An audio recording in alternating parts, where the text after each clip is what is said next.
Welcome everyone, my name is Dr. AJ Acierno and I am the CEO of DecisionOne Dental. During this pandemic, we have taken the opportunity to virtually meet every morning with all our team members. The idea is to inspire, to grow, and to learn. During that time, we have interviewed multiple people in order to help us do that. So I hope you can be inspired and you can grow by listening to these wonderful people. Thank you.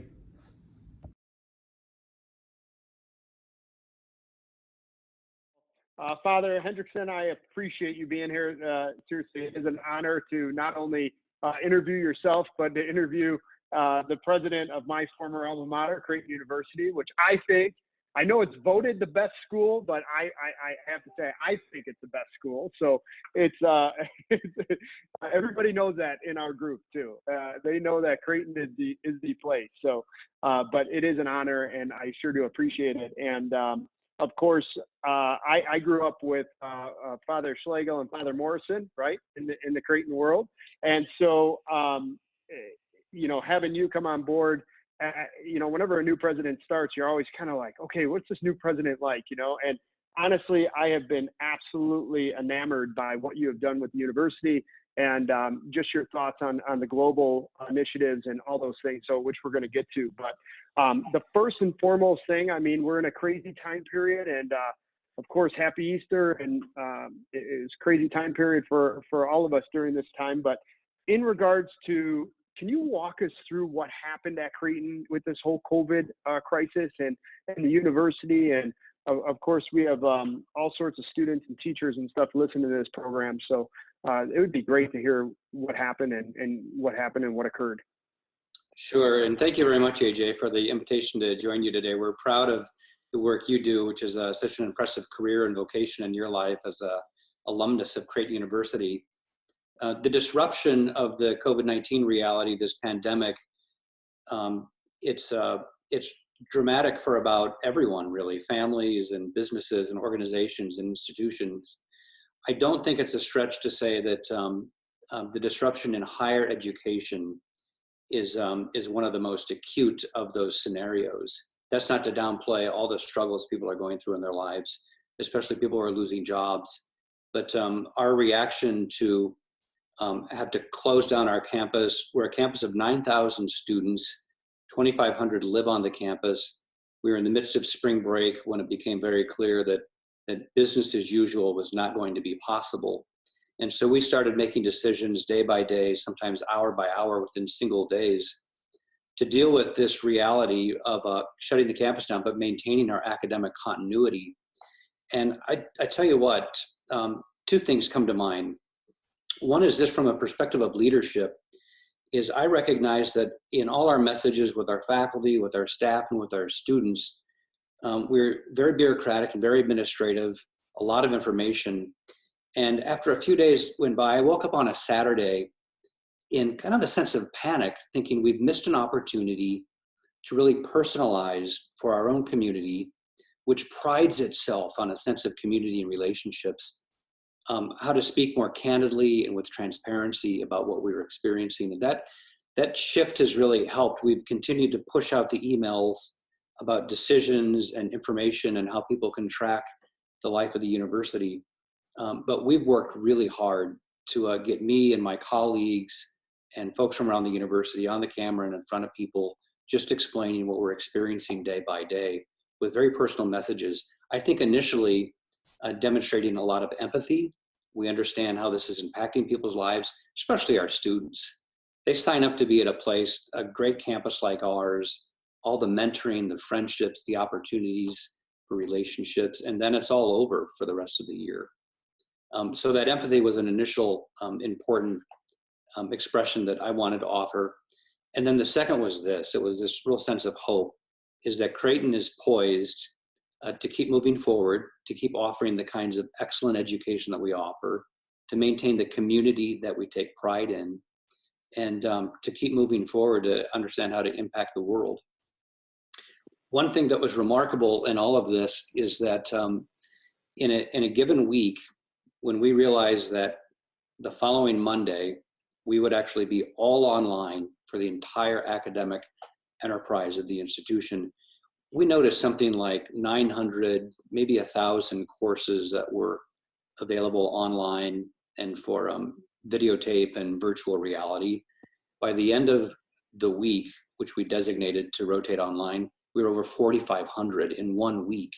And so just this incredible step up of our faculty, ingenuity and creativity and generosity to say, we're prepared to do this. And in the course of the week, we just flexed our whole IT system.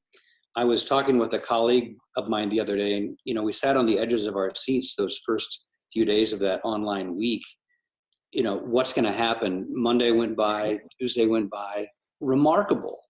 So, this has been disruptive, but there's lots of silver linings of this, and it gives us a real opportunity to think about the future, even of Creighton University. So, Father, I mean, that first of all, it's amazing on how you flexed that IT department and how you moved the university so fast. And kudos to your leadership and everybody else there, because I mean, I think that's what great companies do, right? And great businesses and great universities, they move quickly during a crisis in order to accommodate that. So on the students end, going back to kind of the empathy in the students, of course, seniors, it's a tough time. And I'll never forget my senior year, that towards the end here, the last couple of months were kind of the most fun that you have in college, and it's also sad because you're saying goodbye to a lot of people. So how was it the mass movement of students to get out of the university, and all of a sudden it's thriving and bustling to boom, there's nobody there, and then getting them onto online services? How did you guys manage through that?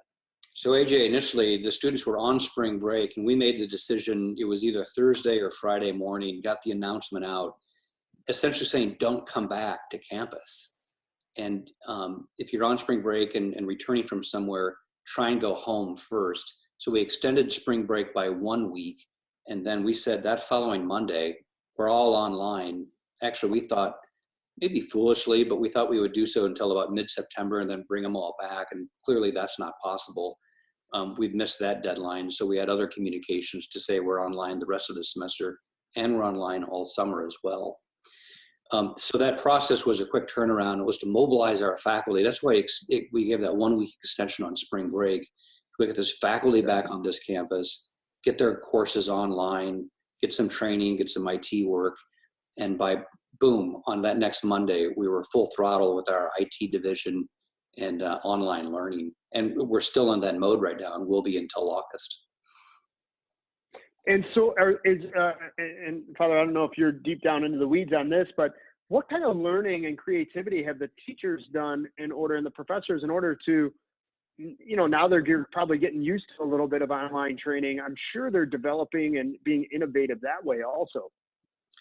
We're thinking through all sorts of scenarios about how we move forward with our own future and the kinds of options we have. So a kind of interesting dynamic in the life of the institution is a deep vein of innovation and creativity anyway. We're in the 1960s and 70s and 80s.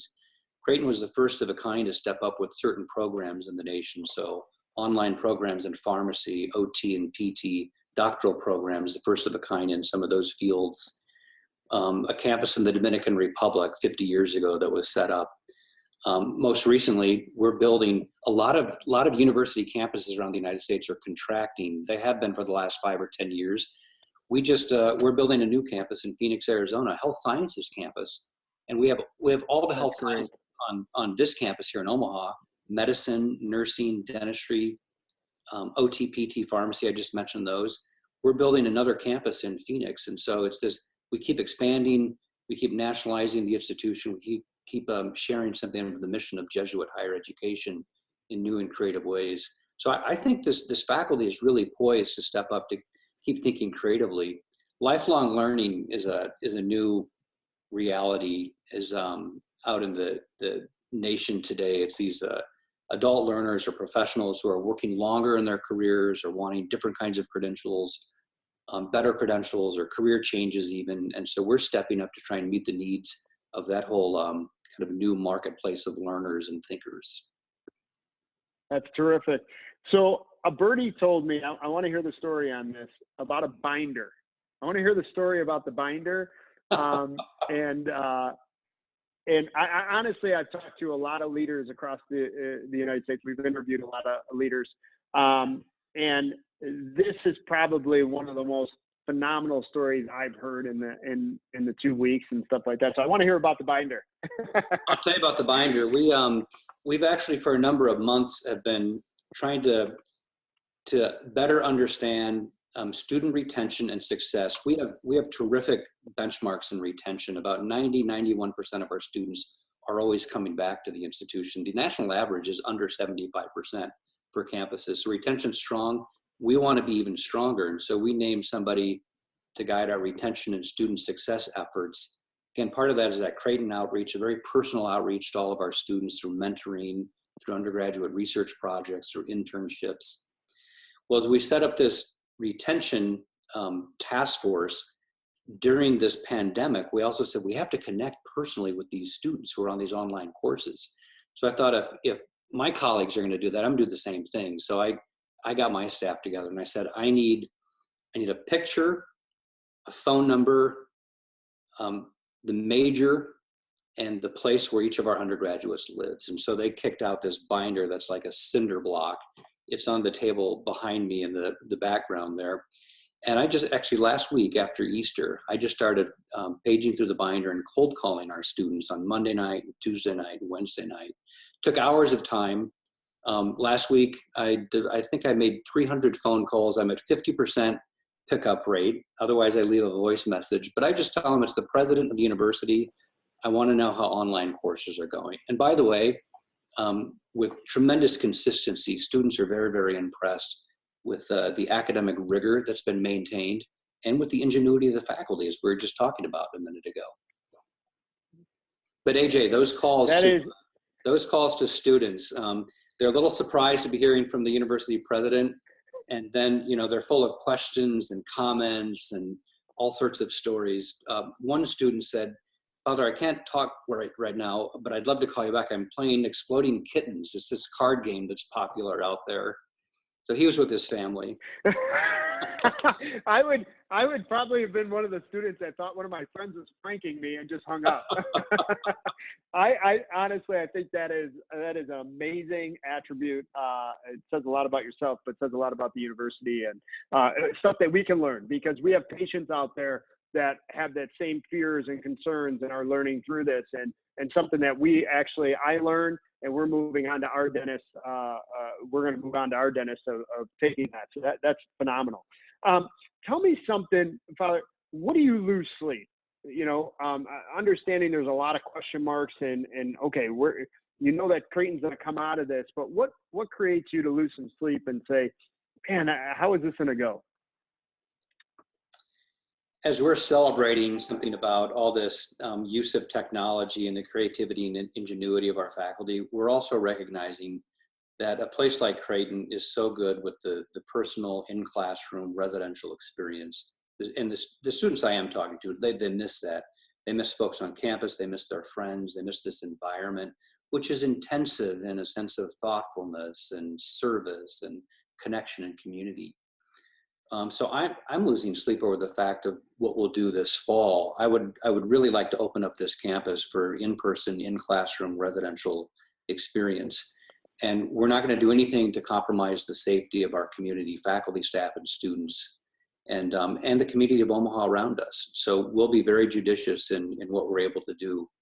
You're an alumnus of Creighton Dental. We're just now exploring the possibility in 2 weeks' time, maybe a little bit more than 2 weeks, of reopening our dental clinic for services for the patients in the city of Omaha. And as you know, a lot of those patients are underserved.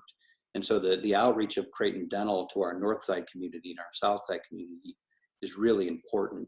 But the government here in the state of Nebraska is giving us the clearance to be able to start providing those services. We're going to do it in the safest way possible. So AJ, I'm losing over some sleep over the scenarios of what happens in the fall semester. Along with that is my concern for families with young people who are graduating from high school and ready to go on to make their college experience. And what they can and can't do because of economic hardship right now in families' lives and loss of jobs and decisions they need to make about their futures. So I also hope that Creighton can keep stepping up to help families who have students and young people that want to be with us. That's great. That's great. Father,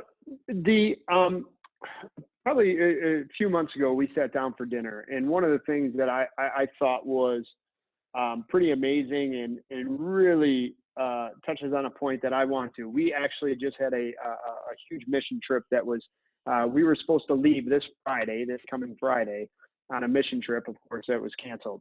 I was really touched by your global initiative and everything what you're doing globally. Of course, this pandemic has been not a state pandemic, not a country pandemic, but a world pandemic, right? And it really has brought us all together in a way that we are experiencing this. It's almost like all things were put aside and said, how do we help different countries? You already had that vision years ago. So tell me a little bit about the global initiative and how this pandemic can either help, hurt, improve, any of those types of things that you all are doing. The Jesuit order was founded in 1540, and that very year that it was founded, it was made official by the Pope of Rome. That very year, one of the founding Jesuits was dispatched from Rome to Lisbon to the Portuguese trade routes to India. The Jesuits were instantly global. We Jesuits in our training get a lot of education, more degrees than we need and can use, and we do a lot of travel. And that's certainly been the case in my life as a Jesuit over the last 25 years. So I've been in and out of 30 different countries with very immersive kinds of experiences. I also taught here as a young Jesuit at Creighton and went and lived at our program in the Dominican Republic and got to know that Caribbean context, the power of that program, working with students in a semester service learning context, as well as that summer program where our students in the health professions go out into the campo communities, triage communities, and do an interprofessional kind of outreach with the health needs of the people in those areas. And so when I got to Creighton as president in 2014, following those great predecessors of mine that you mentioned, Schlegel, Morrison Schlegel, Lannon was here, I knew we had an opportunity to keep celebrating Creighton's impressive footprint on the global stage, but then to keep doing more and to keep pushing out for global connections and networking, and to keep bringing global realities right onto our campus. So our students are more conversant with these really important issues in our lives. And I think with this pandemic, it showcases that Creighton's not a big institution, but it's very complex. And so we have all the health sciences. We have 9 colleges and schools with business and law. We have the full programs in the liberal arts and sciences. And so each and every one of our programs can step up and say, what can we do to address the needs of this pandemic through the lens of law, business, health sciences, philosophy, theology, the faith perspective. So we have lots of ways to come at this. And our faculty, our students, our staff, they'll embrace this and move forward in really interesting ways for understanding the way the world works and this new reality we embrace. Father, if you had to pick one global initiative or I know you have a lot of them going, but if there was one that you really wanted to highlight, what would be that one global initiative that anybody that's associate alumnus like ourselves, or even outsider, anybody can get involved in and really help a certain way? I'm going to give you 2, actually. So the first one is that long-standing, really impressive, staple relationship we have in the Dominican Republic. And again, all our colleges and schools and our alumni participate in and of that program and that campus in one way or another. And in fact, the Dominican Republic and that campus is in trouble right now. It's got limited resources, and we're trying to figure out a model to sustain that mission and to step forward newly with this pandemic reality. And we're the only Jesuit school in the United States in the Caribbean, and so we have something of a kind of a niche experience to offer not only our students but others who participate with us. And I would say that the second is we did this robust program of grants and proposals for the Creighton Global Initiative. I announced that we had $4 million in 2015 and that we would take a number of years to expend those grants. The first year we launched it, we had 85 proposals come in asking for money. The 85 proposals totaled $7 million. That's way more than the $4 million, but it showcases the creativity and the desire for global engagement. those 85 proposals also weren't 85 people, it was 85 teams of people around this campus. So they came together to think creatively about what to do.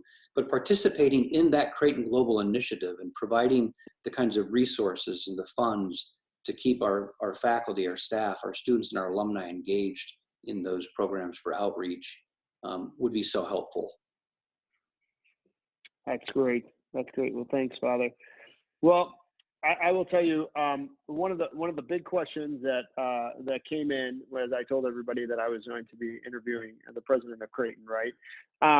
One of the big questions that a lot of students, incoming students, so I deal with some of the high schools around the area, and one of the high schools came up with a question that I thought was pretty phenomenal, right? The fact is, I don't want to give my view, but I want to give your view. On a university, what makes a university? What makes it where some student says, I want to go there? You know, if you were back in a high schooler's shoes, what would you be looking for in a university? We work a lot to try and get into the minds of high school students as well as their parents. And we know that a couple of things stand out as really important. One is academic excellence and our reputation and the breadth and complexity of programs that we offer. Students today are very, very interested in STEM programs and business and law. And we've got them all here at Creighton. Again, we're not a big institution, a daily community of about 10,000 people. We have all those options, which makes us so strong today. And a lot of schools will suffer in the next 5 or 10 years, if not this next year, without programs with a lot of other kinds of options. So it's the breadth and the complexity of options for students to come here, to bounce around in those different colleges and schools and different disciplines to find their way, or to come here knowing they want to be a dentist or a doctor, a surgeon, a banker, a teacher, a social worker. We've got them all. I think the second thing that's really important, in this pandemic, it highlights the need for this in people's lives, is the sense of community. Our campus is built to foster community. We've got this beautiful church right in the heart of campus. We've got that grand mall or walkway, which connects all our buildings and all the pathways. Our students, our faculty, and staff, they see each other routinely all day long, crisscrossing that mall, that campus. You remember it. And so that sense of community is important. And I'm going to say a third thing too. This might not be immediately on the minds of young people and students when they look at a place, but that sense of mission that we have, that there's something distinctive here, and there's something very different that's happening. It's that 500-year-long tradition of Jesuit higher education. It's something which focuses on service, on leadership in the professions, on civic engagement, on global proficiency. All of that kind of happens in a remarkable way for our young people on this campus. Yeah, Father. So I was Swanson 208. So I got to look out. Right at the church, and little did I know for those 2 years that I was in there that I had the best view possible of Creighton campus. It was pretty amazing.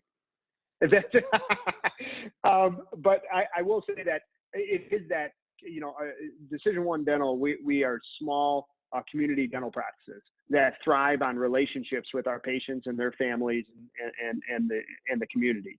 And I think that we have learned that, and through all the different speakers that we've listened to, and we had the vice president of operations for Disney on, and they were the same thing. It's the individual person and the sense of community, and that's why everybody always asked me, how did you hear of Creighton, you know? And I said, well, a lot of cousins went there and my brother went there.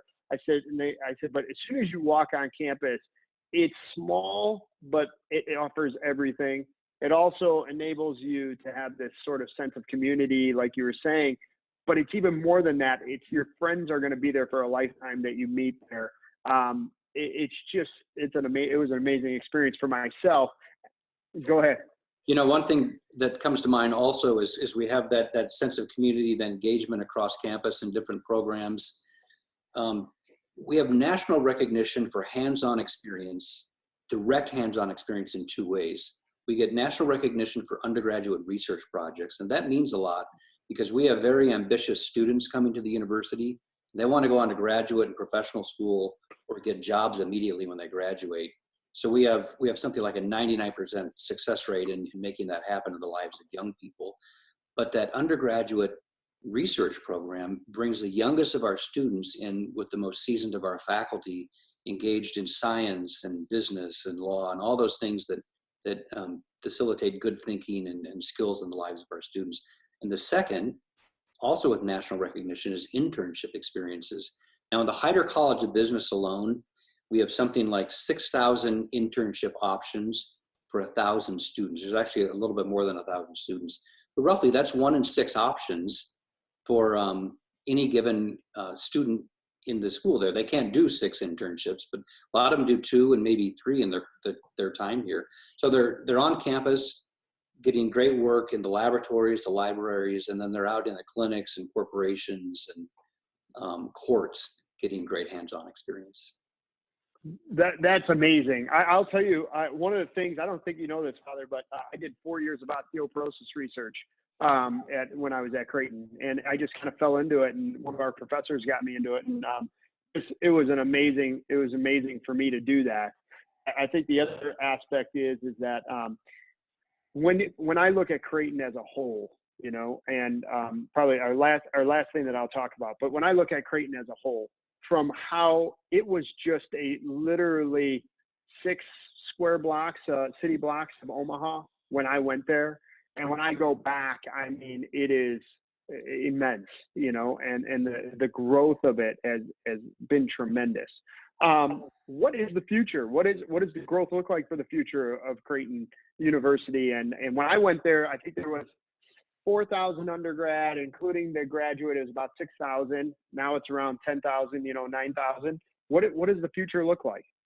I would say that the future looks like continued academic success in 3 key areas: the core curricular studies that rounds out the thinking, the imagining, the skill sets of our students through the arts and sciences, the liberal arts. And the next 2 are the expertise we have in health sciences and in business in particular. Those classrooms are just bursting at the seams with students who want to move on as doctors, lawyers, bankers, all those things we were talking about just a little bit ago. To meet the needs of our students in that regard, we want to bring on campus some really important facilities. You know, these are big ticket items with talking to our donors and foundations. A new school of medicine with an interprofessional education in the health sciences kind of reality that brings all those healthcare students together, but also celebrates the individual distinction and interests of those students. We have big dreams for an information technology center or a Creighton Commons next generation library. So we continue living in a very expanded footprint that we have and thinking of creative ways to meet the needs for the way our students live and learn on this campus. We're reshaping 24th Street as we speak. This is one advantage we're taking of this situation of the pandemic and the city being shut down is we're ripping up 24th Street that you know very well, and it used to be on the edge of campus. It's now in the middle of campus. Yeah. And my dream has been to build a boulevard down 24th Street. So we're renovating 24th Street, maintaining those access points to the north and south, but we're going to bring some of our architecture out to the street. It's going to look terrific. Oh, that's terrific. That is terrific. Well, Father Hendrickson, I really do appreciate it. It is an honor, honestly, to not only to be able to go back to my alma mater and be a part of it, but to have you lead it and to learn from you has been amazing for me. And I will tell you that we will continue. When we see Creighton University on a resume, it always gets put a little bit to the top tier of that thing. One is, you know, we're a dental group, so one is because we know the dentists are going to be phenomenal coming out of there. That's a given. They are well trained and everything. But even now, we're looking at as our company grows, our business aspects, all sorts of our business departments and stuff has been phenomenal.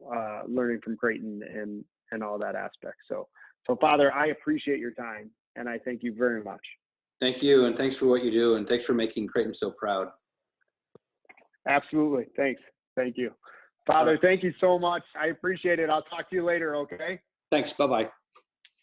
Thank you.